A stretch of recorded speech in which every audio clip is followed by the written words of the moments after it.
క్రీస్తునందు సోదరుల ప్రభువైన యేసుక్రీస్తు నామములో హృదయపూర్వకంగా ముందుగా ఇంత మంచి సమయాన్ని ఇచ్చిన తండ్రైన దేవునికి ప్రభువైన క్రీస్తు ద్వారా కృతజ్ఞతాస్తుతులు చెబుతున్నానండి. వాక్యం చదువుకున్న తర్వాత ప్రార్థన చేసుకున్నామంటే అపోస్తలుడైన పౌలు గారు ఫిలిప్పీయులకు రాసిన పత్రిక 4వ అధ్యాయం 4వ వచనం నుంచి ఎల్లప్పుడూ ప్రభువునందు ఆనందించుడి, మరలా చెప్పుదును ఆనందించుడి.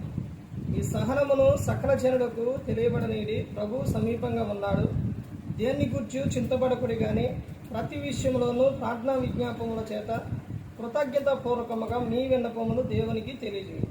అప్పుడు సమస్త జ్ఞానమును గురించిన దేవుని సమాధానం యేసుక్రీస్తు వలన మీ హృదయములకును మీ తలంపులకును కావలియండి. ఇక్కడ అపోస్తలుడైన పౌలు గారు ఫిలిప్పీ సంఘానికి రాస్తూ ఏమని చెప్తున్నారంటే, ఎల్లప్పుడూ ప్రభువునందు ఆనందించండి. ఎల్లప్పుడూ కూడా ప్రభువునందు ఆనందించాలి అంటే మరలా చెబుతాడు, అంటే రెండోసారి మరలా చెబుతాడు. ఏమనంటే ఆనందించండి. మీరు అన్ని విషయాల్లో ఏమవ్వాలంటే ఆనందంగా ఉండాలి, ఆనందించాలని చెప్పి మీ సకలమును సకల జనులకు తెలియబడని. ప్రభు సమీపంగా ఉన్నాడు. ప్రభు ఎలా ఉన్నాడంటే సమీపంగా, దగ్గరగా, మనకు దగ్గరగా ఉన్నాడు. అయితే ఆయన చెబుతున్నారు దేని గురించి కూడా తర్వాత చెబుతున్న విషయం ఏంటంటే, దేని గురించి చింతపడకూడదు కానీ ప్రతి విషయంలోనూ ప్రార్థనా విజ్ఞాపముల చేత కృతజ్ఞతాపూర్వకంగా మీ విన్నపములు దేవునికి తెలియజేయండి. దేని గురించి చింతపడు. ఇప్పుడు ఇక్కడ సందర్భం చూస్తే భూమి మీద ప్రతి ఒక్కరికి సంబంధించిన విషయం అనమాట. ఇప్పుడు కుటుంబంలో సమస్య అయినా కానీ, లేకపోతే ఇంట్లో అనారోగ్యమైనా కానీ, లేకపోతే జాబ్ నిమిత్తం కానీ, చదువు నిమిత్తం కానీ, లేకపోతే ఇంకా ఆర్థిక పరిస్థితి కానీ, ఏ విషయమైనా కానీ చెబుతున్నారు కదా, మీరు దేని గురించి కూడా చింతపడరు.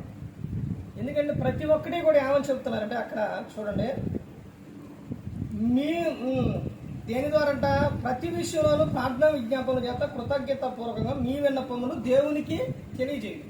ప్రతి ఒక్కటి ఆయనకి మనం తెలియజేయాలి. ఇప్పుడు మనం స్కూల్కి వెళ్తున్నాం కదండి, స్కూల్కి వెళ్ళేటప్పుడు ఆయన ప్రార్థన చేస్తే అంటే చెప్పి మనం వెళితే ఆయన మనకు ఏమిస్తారు? జ్ఞానాన్ని ఇస్తారు. యాకోబు పత్రిక 1వ అధ్యాయం 5వ వచనంలో ఉంటుంది, జ్ఞానాన్ని ఇస్తారు. అలాగే ప్రతి ఒక్కటి కూడా ఆయనకి తెలియజేసినప్పుడు ఇక్కడ చెప్తున్నారు కదా 7వ వచనంలో, అప్పుడు సమస్త జ్ఞానమునకు మించిన దేవుని సమాధానం, సమస్త జ్ఞానం మించిన దేవుని సమాధానం ఎవరి వలన వస్తుంది అని అంటే యేసుక్రీస్తు వలన మీ హృదయములకును మీ తలంపులకును కావలి ఉంటున్నారు. మన హృదయానికి తలంపులకు కావలి అంటారు ఎవరో? యేసుక్రీస్తు. అసలు ఇక ఆయనే ఉంటే అసలు మనకి తిరిగే ఉండదు అనమాట.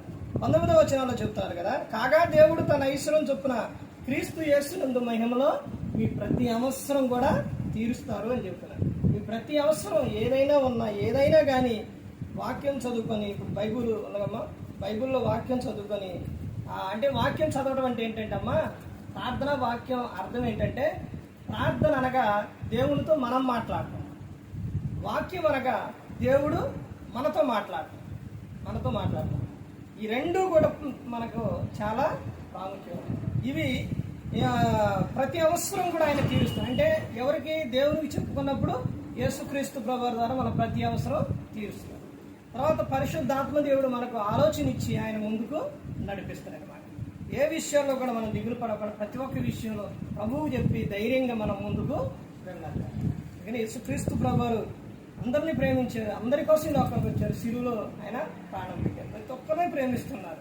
అందుకని ప్రతి ఒక్కరూ కూడా ఎలా ఉండాలంటే ఆయన ఎందుకు భయభక్తులు కలిగి పరిశుద్ధాత్మ మాట ఏంటో క్రీస్తుని కూడా నడుచుకున్నప్పుడు లోకం ఇచ్చిన పరలోకానికి చేరుతారు. అదే శాశ్వతమైన.